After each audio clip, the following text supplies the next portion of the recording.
ಪೂಜಿಸಲು ಅರಹಾಳು ನನ್ನ ತಾಯಿ ಮನದೊಳಗೆ ಮಂದಿರವ ಕಟ್ಟಿರುವಳು ಕರುಣಾಮಾಯಿ ನವಮಾಸ ಮಡಿಲಲ್ಲಿ ಕಾಯುವಳು ಹೆತ್ತ ತಾಯಿ ನೋವಲು ನಗುವವಳು ಒಬ್ಬಳೇ ಹೊತ್ತ ತಾಯಿ ಜನನ ಮರಣ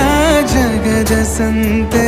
ಅದಕ್ಕೂ ಮೀರಿನಿ ಬೆಳೆದು ನಿಂತೆ ಕರುಣೆ ಸಹನೆಯ ಮೂರ್ತಿಯಂತೆ ದೇವರಿಗೂ ನೀ ಸ್ಫೂರ್ತಿಯಂತೆ ಅದೃಷ್ಟವು ನನ್ನ ಪಾಲಿಗೆ ನಿನ್ನ ಕಂದನು ನಾನಾಗಿ ಹೇ